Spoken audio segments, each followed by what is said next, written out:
Hola, muy buenas. Bienvenidos a otro programa en el espacio de Canal 4, en la zona de Daute, en la zona de Los Hilos, de Nuestro Norte Saludable. Y nada, seguir con una continuidad al programa anterior, donde empezamos a hablar un poquito de cómo se tenía que hacer ejercicio físico dependiendo de la actividad que queríamos hacer, si era una actividad amateur, si era una actividad semiprofesional, una actividad profesional, o éramos una persona, como decimos, del día a día, que quiere hacer un poco de deporte y quiere bajar un poco de peso. Hablamos de hasta qué tiempo teníamos que trabajar, el tiempo que deberíamos tener para poder conseguir unos fines, como era a lo mejor bajar de peso, mantener una mejor función cardiovascular, tener mejor volumen de oxígeno, pero hoy tenemos que hablar también de otras cosas que siempre están en el boca a boca de la gente en la calle, que es el tema de los estiramientos. Todo el mundo cuando tiene algún problema muscular siempre dice, es que tienes que estirar, hay que estirar, pero ¿verdaderamente sabemos lo que es estirar? ¿Sabemos qué es lo que hace el músculo cuando hacemos un estiramiento? Por ello, he tenido hoy ganas de que el programa se fuera enfocado en lo que es la palabra stretching, que es otra manera de decirlo, y lo que es la palabra estiramiento. Pero para ello tenemos que tener unas nociones en el sentido de que tenemos que saber, como mínimo, de que normalmente existen unos niveles de flexibilidad y cada uno los tiene dependiendo de la función articular y muscular que hagamos durante todos los días. Es habitual encontrarnos por ejemplo, con deportistas con déficits de movilidad por una lesión, con hipertonía, aumento del tono muscular, también por acortamiento excesivo de la musculatura, por no ponerlo a funcionar o funcionarlo siempre en un mismo recorrido. También tenemos que recordar que, por ejemplo, hay músculos que no solamente tienen la función de mover una articulación, sino que todos en común y muchos músculos importantes tienen la función de mantener el esqueleto o la postura en una posición estándar, una posición que llamamos nosotros posición anatómica.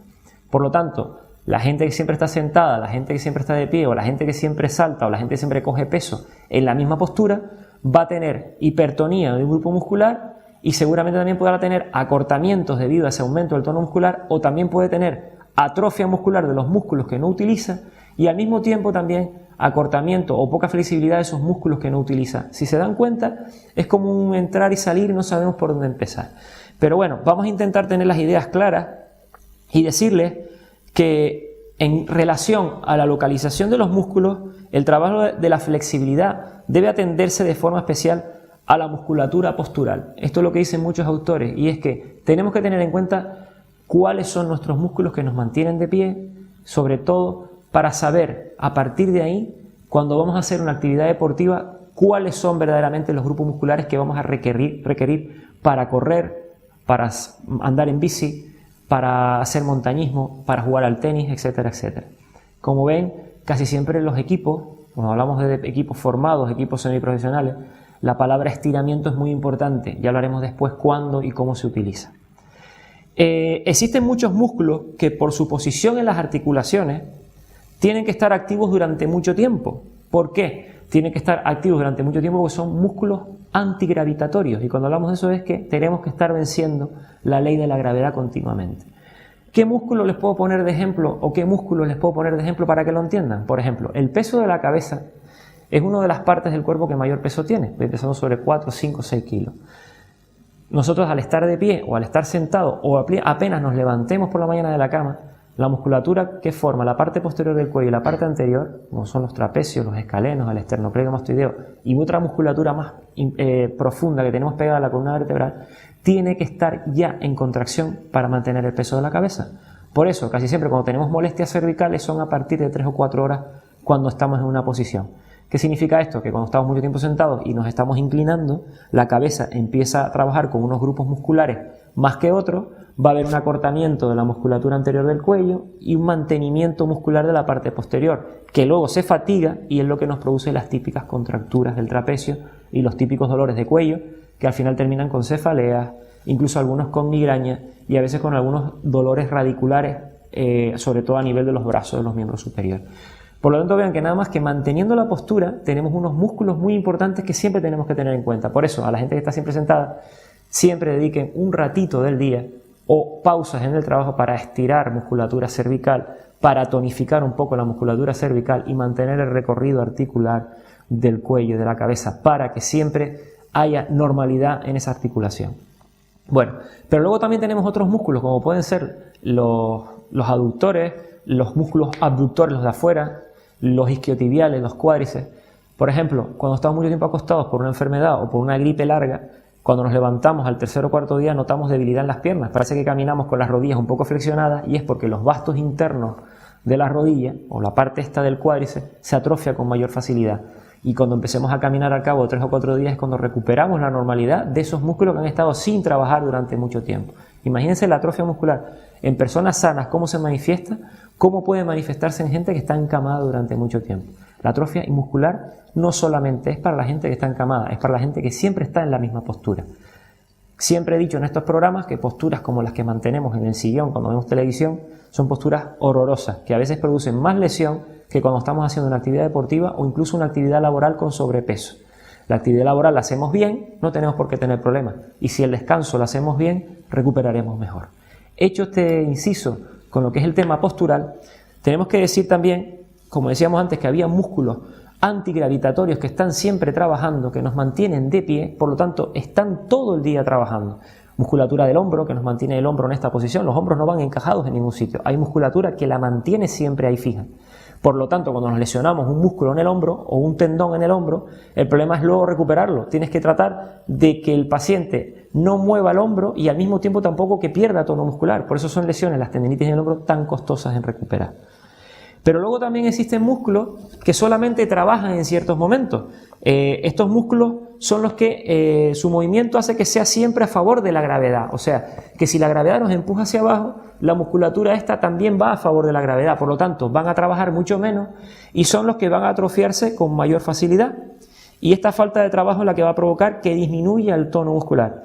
Y por tanto, los músculos se elongan, pierden... y cuando decimos elongar no quiere decir que sean flexibles, sino que pierden tono muscular y al mismo tiempo se quedan como medio atrofiados. Entonces, a esto los denominamos músculos fásicos. Tenemos tónicos, que son antigravitatorios, y los fásicos, que van a favor de la gravedad. Vean cómo se complica que unos se lesionan por no trabajar y otros se lesionan por trabajar mucho. Tenemos que buscar el equilibrio.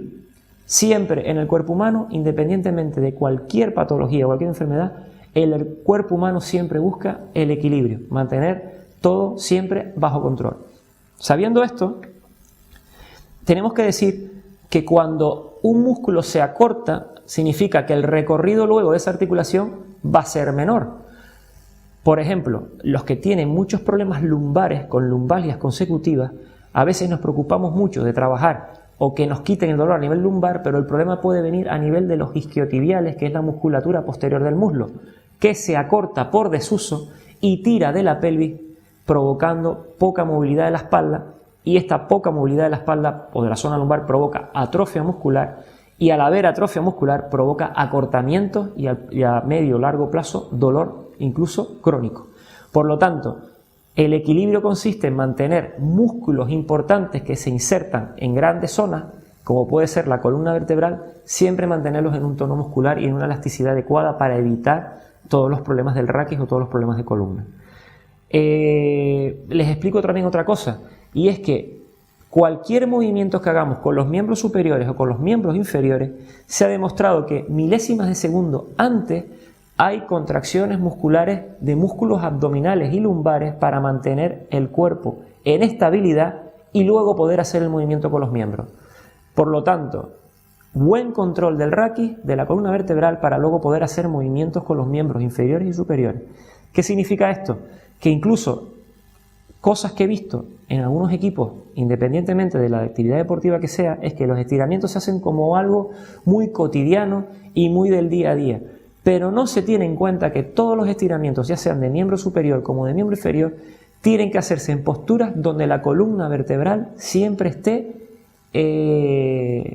estable, no se mueva y que al mismo tiempo deje trabajar a los miembros superiores y miembros inferiores. Es algo costoso, pero no es costoso porque los entrenadores no sepan hacerlo, o los preparadores físicos o los fisioterapeutas, es porque el que hace el estiramiento tiene que meterse en la cabeza que la estabilidad de la columna es muy importante y la respiración también es muy importante a la hora de tener un equilibrio en la columna. Por tanto, sabiendo todo esto, que parece un poco complicado, pero que en sí es bastante sencillo, decirles que el stretching o los estiramientos se pueden hacer de varias maneras y estas técnicas de estiramiento las conocemos todos.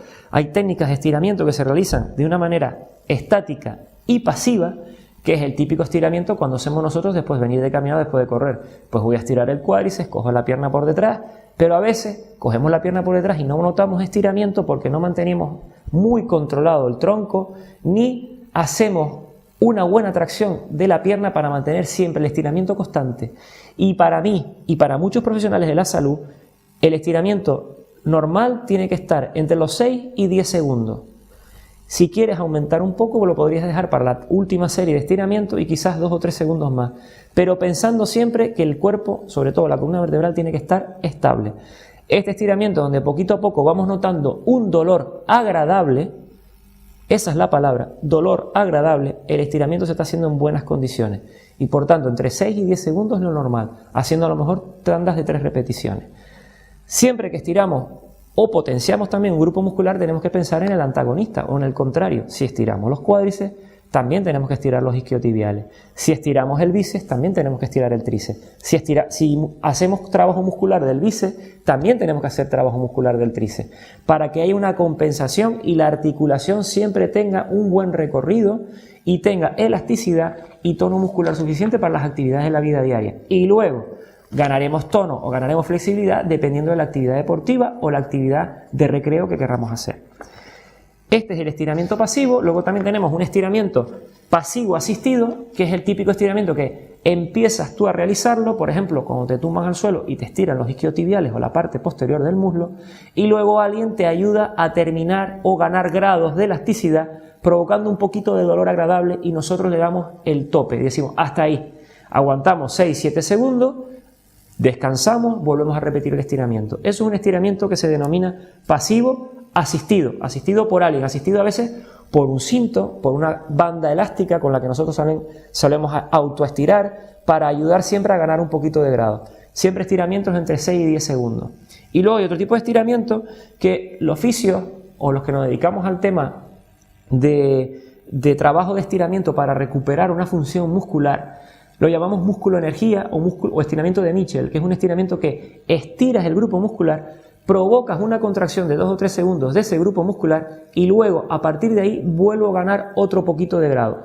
Vuelvo a provocar contracción, vuelvo a ganar otro poquito de grado de estiramiento. Otra contracción de 3 segundos isométrica o estática y volvemos a ganar otro poquito de grado. Esto se hace para poquito a poco ir a ganar grados de elasticidad o grados de flexibilidad.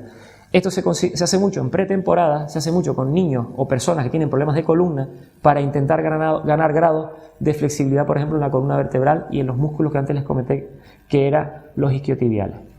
Acuérdense de una cosa, la musculatura humana funciona de forma que tenemos una musculatura anterior que nos va a defender de lo que nos podamos encontrar, porque supuestamente vamos hacia adelante y nuestra musculatura anterior es una musculatura de protección, es la que nos va a proteger de lo que nos pueda pasar. Y una musculatura posterior, o la cadena muscular posterior, que es una musculatura de frenado, que es la que nos frena a la hora de caminar, de correr, sobre todo cuando vamos en bajada, la musculatura posterior tiene que contraerse más para evitar caernos, evitar irnos de boca. Acuérdense entonces que hay grupos musculares que tienen más función o menos función dependiendo a lo que lo vayamos a hacer. Por lo tanto, hecho este resumen de lo que es la musculatura a nivel global, hemos acordado que el músculo tiene que ser flexible, tiene que tener buen tono muscular y tiene que tener buena contracción. ¿Para qué? Para que la articulación funcione bien, tanto para un recorrido como para el contrario. Luego, también hemos hablado que existe una musculatura postural global, que son músculos antigravitatorios que trabajan durante todo el día, menos cuando descansamos. Si cuando descansamos mal, estos músculos no van a recuperar, vamos a provocar posturas forzadas que nos hacen sentirnos cuando nos levantamos mucho peor que después de haber venido de trabajar. Es cuando solemos decir, en vez de he dormido pero no descansado, suele pasar por eso. Y luego hemos hablado de los 3 tipos de estiramientos más comunes, el pasivo asistido y los músculos, hay otro tipo que es el más conocido para la gente, que es el estiramiento de Anderson, que es estirar, ganar un poquito con contracción, estirar, ganar un poquito con contracción, estirar con un poquito más de contracción y volver a estirar, o sea, estiramiento, contracción. Cuando ya son más analíticos porque hay un problema importante en una articulación, porque hay un proceso de rehabilitación, de fisioterapia por un accidente, por una fractura, ya son estiramientos más específicos que se realizan con técnicas que realizamos nosotros. Pero bueno, que tengan en cuenta que el tema estiramiento es muy importante, no solamente como decir a la hora de practicar un deporte, sino también para mantener nuestro tono muscular en las actividades de la vida diaria. También recordar que los estiramientos pueden realizarse en las actividades deportivas siempre ya como una especie de protocolo antes para el calentamiento muscular, donde para mí es más importante la movilización articular, ganar o calentar bien las articulaciones, luego un estiramiento de los grupos musculares que van a participar, para mí corto, para mí el estiramiento largo, pasivo, tiene que ser al final cuando acaba la actividad, el estiramiento de principio tiene que ser corto, primero para evitar lesiones y segundo para no provocar un gasto muscular innecesario, pues si luego vas a correr ya el músculo va un poco débil, no tanto, pero ya como con una sensación de que ha sufrido. Pero luego tenemos casos de atletas, por ejemplo, que necesitan estirar muchísimo, pero es también un problema psicológico, o psicosomático. Son personas que necesitan estirar para sentirse bien antes de una prueba. Eso ya no podemos tocarlo. Cada quien se conoce y cada quien hace el calentamiento como quiere. En el calentamiento tenemos el estiramiento, la movilidad articular. Luego hay estiramientos durante la prueba, que son cuando hay casos específicos de golpeteo, por ejemplo en el fútbol del balón, o cuando estás golpeando con una raqueta, cuando estás jugando al baloncesto. Por ejemplo en el fútbol a veces cuando se va a tirar una falta el mismo jugador estira un poco un grupo muscular porque lo nota corto, nota incómodo. Son estiramientos que se hacen durante la actividad deportiva. En el baloncesto muchos antes de tirar tiros libres vemos que hacen unos ligeros estiramientos de la parte dorsal, estiramientos de los brazos, porque sienten un poco de fatiga y creen que estirando se sienten mejor. Y luego tenemos los estiramientos al finalizar la actividad deportiva o la actividad de recreo, donde sí verdaderamente tenemos que intentar volver al reposo, y el volver al reposo me refiero primero al reposo cardiovascular. Cuando hayamos conseguido unas pulsaciones que se acercan a lo normal, empezamos a estirar y en ese tiempo de recuperar pulsaciones, o en este sentido volver a las pulsaciones normales, hacer trabajos de estiramiento específicos de los músculos que se han utilizado durante esa prueba deportiva o esa actividad que hagamos hecho de recreo. Pues nada, ya hemos hablado de cómo, en el programa anterior, cómo podemos hacer actividad deportiva a distintos niveles para tener salud. Hemos hablado de estiramiento y en los próximos programas, pues sorpresa, seguiremos hablando de otras cositas que son de mucho decir durante todo el día, pero que tenemos que conocer bien para poder cuidarnos y dar otro trocito más de salud con este programa de Nuestro Norte Saludable. Agradecerles a Canal 4, al programa Nuestro Norte y, como no, a OT Televisión el poder estar aquí. Invitados para el próximo programa y un saludo para todos.